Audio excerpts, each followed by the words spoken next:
Why did the United States attack Libya, Iraq, Afghanistan, and Yemen? Why are U.S. operatives helping to destabilize Syria? And why is the United States government so intent on taking down Iran, in spite of the fact that Iran has not attacked any country since 1798? And what's next? What are we headed for? When you look at the current trajectory that we're on, it doesn't make any sense at all if you evaluate it based on what we're taught in school. And it doesn't make any sense if you base your worldview on the propaganda that the mainstream media tries to pass off as news. But it makes perfect sense once you know the real motives of the powers that be. In order to understand those motives, we first have to take a look at history. In 1945, the Bretton Woods Agreement established the dollar as the world reserve currency, which meant that international commodities were priced in dollars. The agreement, which gave the United States a distinct financial advantage, was made under the condition that those dollars would remain redeemable for gold at a consistent rate of $35 per ounce. The United States promised not to print very much money, but this was on the honor system, because the Federal Reserve refused to allow any audits or supervision of its printing presses. In the years leading up to 1970, expenditures in the Vietnam War made it clear to many countries that the U.S. was printing far more money than it had in gold. And in response, they began to ask for their gold back. This, of course, set off a rapid decline in the value of the dollar. The situation climaxed in 1971 when France attempted to withdraw its gold and Nixon refused. On August 15th, he made the following announcement. I have directed the Secretary of the Treasury to take the action necessary to defend the dollar against the speculators. I have directed Secretary Connally to suspend temporarily the convertibility of the dollar into gold or other reserve assets, except in amounts and conditions determined to be in the interest of monetary stability and in the best interest of the United States. This was obviously not a temporary suspension, as he claimed, but rather a permanent default. And for the rest of the world who had entrusted the United States with their gold, it was outright theft. In 1973, President Nixon asked King Faisal of Saudi Arabia to accept only US dollars as payment for oil and to invest any excess profits in US Treasury bonds, notes, and bills. In return, Nixon offered military protection for Saudi oil fields. The same offer was extended to each of the world's key oil-producing countries, and by 1975, every member of OPEC had agreed to only sell their oil in US dollars. The act of moving the dollar off of gold and tying it to foreign oil instantly forced every oil-importing country in the world to start maintaining a constant supply of Federal Reserve paper. And in order to get that paper, they would have to send real physical goods to America. This was the birth of the petrodollar. Paper went out, everything America needed came in, and the United States got very, very rich as a result. It was the largest financial con in recorded history.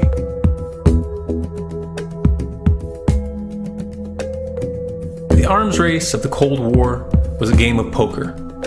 Military expenditures were the chips, and the US had an endless supply of chips. With the petrodollar under its belt, it was able to raise the stakes higher and higher, outspending every other country on the planet, until eventually US military expenditures surpassed that of all other nations in the world combined. The Soviet Union never had a chance. The collapse of the communist bloc in 1991 removed the last counterbalance to American military might. The United States was now an undisputed superpower with no rival. Many hoped that this would mark the beginning of a new era of peace and stability. Unfortunately, there were those in high places who had other ideas.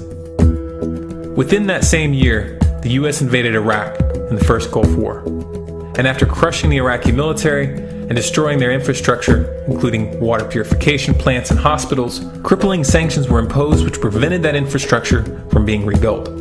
These sanctions, which were initiated by Bush Sr.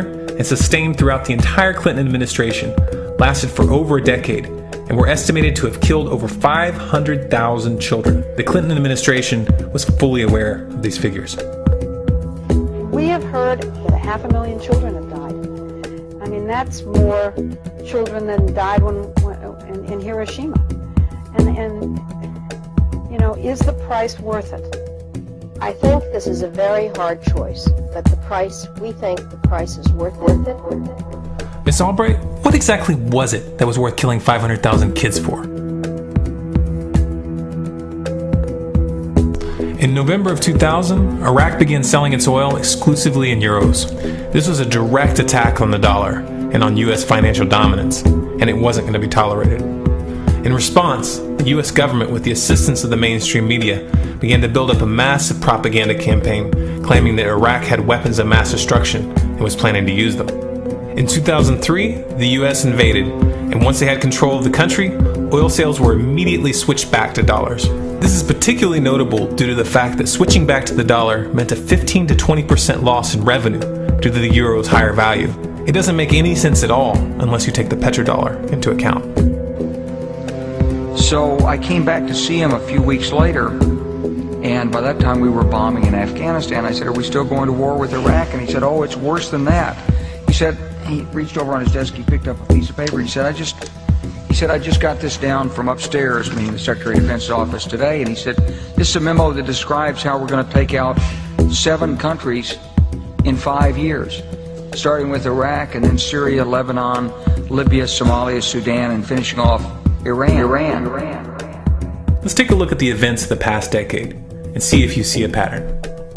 In Libya, Gaddafi was in the process of organizing a bloc of African countries to create a gold-based currency called the dinar, which they intended to use to replace the dollar in that region.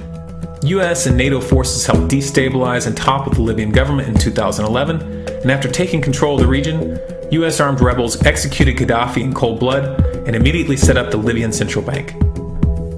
Iran has been actively campaigning to pull oil sales off of the dollar for some time now, and it has recently secured agreements to begin trading its oil in exchange for gold. In response, the US government, with mainstream media assistance, has been attempting to build international support for military strikes on the pretext of preventing Iran from building a nuclear weapon. In the meantime, they established sanctions which US officials openly admit are aimed at causing a collapse of the Iranian economy. Syria is Iran's closest ally, and they are bound by mutual defense agreements. The country is currently in the process of being destabilized with covert assistance from NATO, and though Russia and China have warned the United States not to get involved, the White House has made statements within the past month indicating that they are considering military intervention. It should be clear that military intervention in Syria and Iran isn't being considered. It's a foregone conclusion, just as it was in Iraq and Libya. The US is actively working to create the context which gives them the diplomatic cover to do what they already have planned.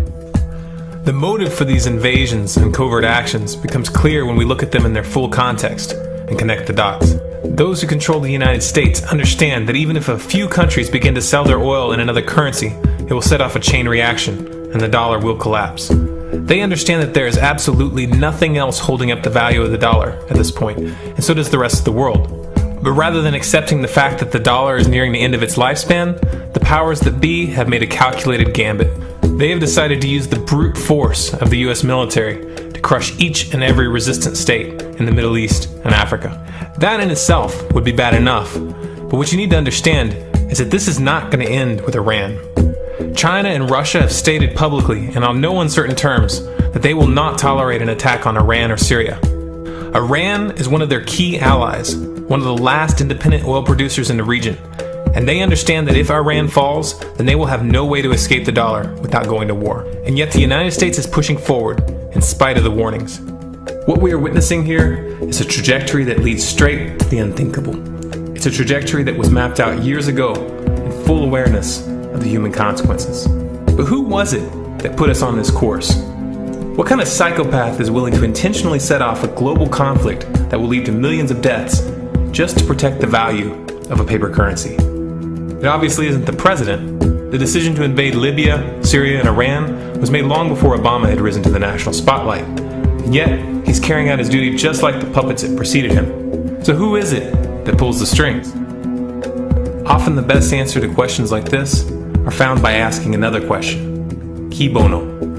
Who benefits? Obviously, those who have the power to print the dollar out of thin air have the most to lose if the dollar were to fall. And since 1913, that power has been held by the Federal Reserve. The Federal Reserve is a private entity owned by a conglomerate of the most powerful banks in the world. And the men who control those banks are the ones who pull the strings. To them, this is just a game. Your life and the lives of those you love are just pawns on their chessboard. And like a spoiled 4-year-old who tips the board onto the floor when they start to lose, the powers that be are willing to start World War III to keep control of the global financial system. Remember that when these wars extend and accelerate. Remember that when your son or your neighbor's son comes back home in a flag-draped coffin. Remember that when they point the finger at the new boogeyman. Because the madmen who are running this show will take this as far as you allow them to. So how much time do we have left? It's a question I hear constantly, but it's the wrong question. Asking how much time we have left is a passive posture. It's the attitude of a prisoner who's waiting to be taken out to a ditch and shot in the back of the head. What are our chances? Can we change course? Also the wrong question. The odds don't matter anymore. If you understand what we're facing, then you have a moral responsibility to do everything in your power to alter the course that we're on, regardless of the odds. It's only when you stop basing your involvement on the chances of success that success actually becomes possible. To strip the ill-begotten power from the financial elites and to bring these criminal cartels to justice will require nothing less than a revolution. The government is not going to save us. The government is completely infiltrated and corrupts the core. Looking to them for a solution at this point is utterly naive. There are 3 stages of revolution, and they are sequential. Stage 1 is already underway. Stage 1 is the ideological resistance. In this stage, we have to actively work to wake up as many people as possible about what is happening and the direction we're headed. All revolutions originate from a shift in the mindset of the population, and no other meaningful resistance is possible without it. Success in this stage of the game can be measured by the contagion of ideas. When an idea reaches critical mass, it begins to spread on its own and seeps into all levels of society. In order to achieve that contagion, we need more people in this fight. We need more people speaking out, making videos, writing articles, getting this information onto the national and international stage, and we especially need to reach the police and the military. Stage 2 is civil disobedience, also known as nonviolent resistance. In this stage, you put your money where your mouth is, or more accurately, you withhold your money and your obedience from the government, and you do everything in your power to bring the gears of the state to a halt. Practiced in mass, this method alone is often enough to bring a regime to its knees. However, if you fail at this stage, Stage 3 is inevitable. Stage 3 is direct physical resistance. Direct physical resistance is the last resort, and it should be avoided and delayed as long as possible, and it should only be invoked after all other options have been thoroughly exhausted. There are those who talk tough and claim that they will resist when the time comes, but what those people fail to realize is that if you are inactive during the first 2 stages and save your efforts for the last resistance, then you will fail. When the Nazis were moving door to door, dragging people out of their homes in Germany, that was the time to fight back physically. But due to the lack of ideological resistance and civil disobedience leading up to that moment, even an armed uprising would have likely failed at that point. An armed uprising can only succeed if the people have established an attitude of active resistance. And active resistance is only possible after their minds have broken free from the mainstream propaganda. If you want to fight back, it's now or never. You're not going to get another chance, and the stakes are far higher than they were in Nazi Germany.